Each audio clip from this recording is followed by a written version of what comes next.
Hey, and welcome back to Riley's Library's 12 Days of Bookmas.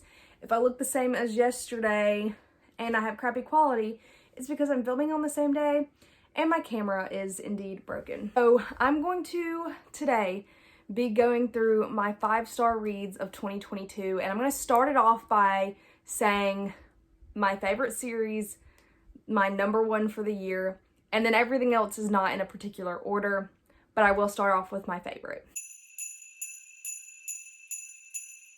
So my favorite books of the year was the Poppy War trilogy by R.F. Kuang. I absolutely loved these books. They left me empty inside, and I still think about the ending of this book to this day. I highly recommend them to everyone, but also be warned, they are very graphic. I would look up trigger warnings for these books, but I don't know, there was something about this that just sucked me in, and I loved it. Like, I've made my friends read them. I love these books. This is my number one. I had to give it to a whole series because I absolutely am obsessed with these books. And I just need everyone to know that they are amazing. And they are my favorite books that I read this year. Okay, the rest of these books are not in order. So the next one that I have in my pile kind of goes with them.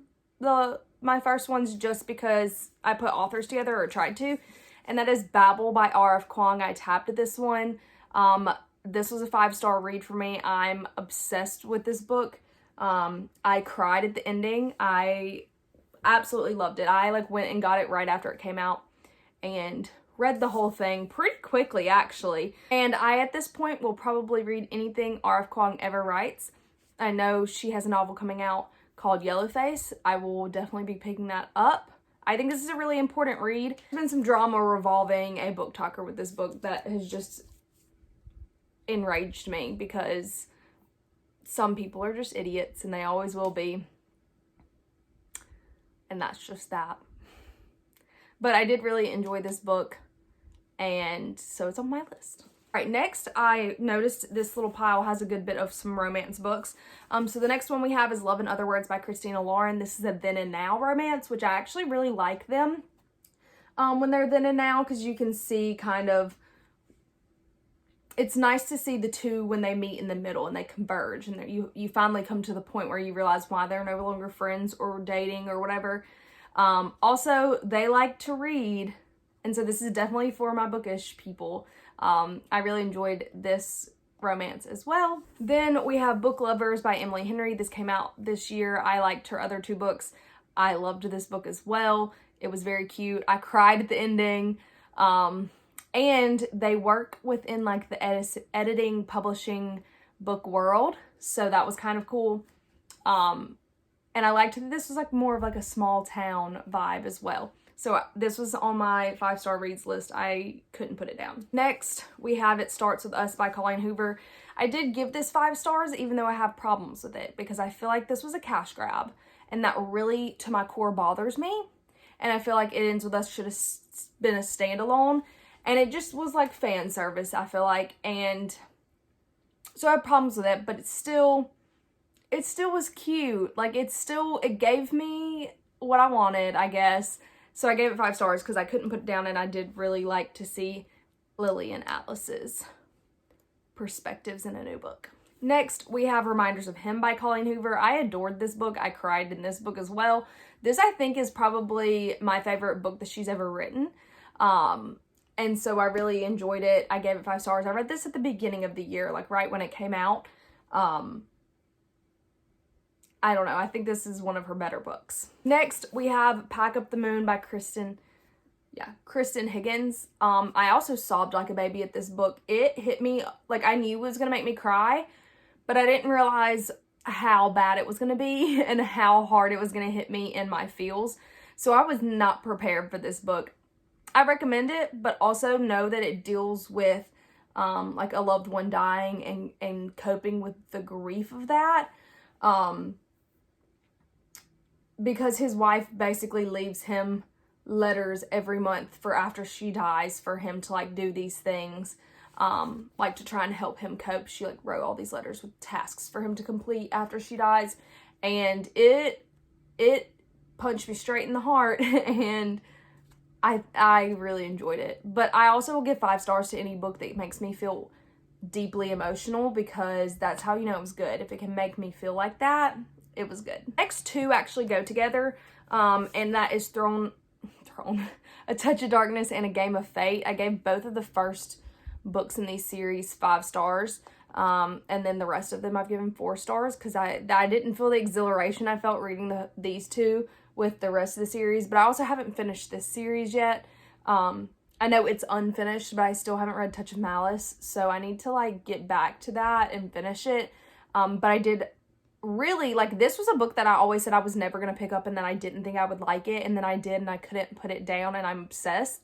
So I gave both of these 5 stars. If you didn't know, this is just it's a Hades and Persephone retelling, and this is a series that is happening at the same time. So this is the exact same events as this book, but it's in Hades' perspective. And there's a lot of stuff that Hades does when he's not in her scenes here that you get to know about, which is kind of important to the storyline. Next up, we have The Secret History by Donna Tartt. Originally, I gave this 4 stars, but I bumped it up to 5 stars after I realized that I couldn't stop thinking about this book. And if it really stuck with me for that long, it probably deserved more than 4 stars. I cannot stop thinking about this book. This book was wild. I definitely think at some point I want to reread it. Just not anytime soon, because it was kind of hard to, like, it's heavy. So I do want to reread this eventually, but I really enjoyed it, and I still hate all of them. So, and I still think about it. So that's how you know it's good. If it sticks with you for a while, then you really enjoyed it. Next up, we have The Kite Runner.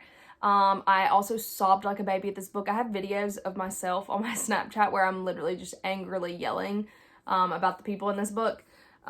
This is also something I highly recommend everyone read. It's a historical fiction set in, I think, Afghanistan. I cannot remember. Is it in Afghanistan? I think it is. But it's like life of this boy who like lived there, and then things start to fall apart in his country, and they leave, and he goes to America, and then he has to come back, and it's a story about him and his friend when he was younger, and some really tragic things happen. It's really sad. You should also look up trigger warnings for this, but I highly recommend it. The ending of this book, I just stared at a wall. Next, we have Life of Pi. I had seen the movie previously, and then when I read this book, some parts of it were slow, and I thought I like didn't care that much, but then by the ending of this, it blows me away. Like, what is real? Tell me. They won't tell me what actually happened. But it was a very interesting read. I gave it 5 stars. The ending is what pushes it into the 5-star category for me. Next up, we have 1,000 Boy Kisses by Tilly Cole. I honestly don't think I've ever cried as hard at a book than I did with this, and that's the only reason it got 5 stars. The writing does not deserve 5 stars. It's really crappy writing, honestly. Like, it's a little bit cringy to read. Like, this is not a literary masterpiece, but because it affected me so bad, and I was like the kind of sobbing where you can't even breathe, that's why I gave it 5 stars. This one hit me the hardest. This book gets the award for making me cry the most this year. Next up, we have Love on the Brain. I actually read an e-arc of this and had to purchase it because I still loved it. I loved The Love Hypothesis. I like Hallie Hazelwood. I think these books are fun. There were moments where it felt too much like The Love Hypothesis to me, but overall, I really enjoyed this book. So this is on here as well. And then we have Archer's Voice, another one that made me sob like a little baby because I needed to keep reading, and I couldn't because I was crying. But I actually like adored this book. I think it was so cute, but also very depressing, but also happy. And I don't know, I absolutely loved this book. So I gave it 5 stars too. It made me very emotional. 10 out of 10. I could not put this one down. I read it very quickly. Like, literally waiting for people. I was sitting in my car reading this book because I couldn't stop. The rest of these are hard covers that I had over here. Blood Marked by Tracy Dion. I do have a review of this up on my channel already. Absolutely adored this. I thought it was better than Legend Born. Everything about it was great. If you want to see my thoughts, you can go watch my review. Then we have these big boys, House of Earth and Blood and House of Sky and Breath. I can't even handle these books, honestly. I actually was like not super into this in the beginning. It took me a really long time. I read like the first 100 pages and then quit and had to come back and pick it up. But the ending of this book, like the halfway point on, redeemed it for me, and I did really enjoy it, and I cried at the end as well. And then I have a reading vlog of House of Sky and Breath up on my channel if you want to watch it. I also cried in this, and purely the ending gives it 5 stars, okay? 5 stars. Sarah J. Maas, please don't make us wait too much longer. I know it's going to be a long wait, but I need the next one now. And also, like, they look so huge when you hold them up next to each other. They're heavy. But I gave both of these 5 stars. And the next one I actually really enjoyed, and I did not think I would. Project Hail Mary by Andy Weir. I don't really read sci-fi that much, but I did pick this one up, and I absolutely adored this book. I think it's fun. It's stressful. It gives you everything you could want. There's comedic relief. I absolutely adored this book. I think this is a really good one, especially if you've seen the movie The Martian. It's the same guy who wrote that, and so if you liked that movie, this is probably a book for you. That was kind of quick because my phone is about to die, but thank you so much for watching, and I'll see you in the next one. Bye.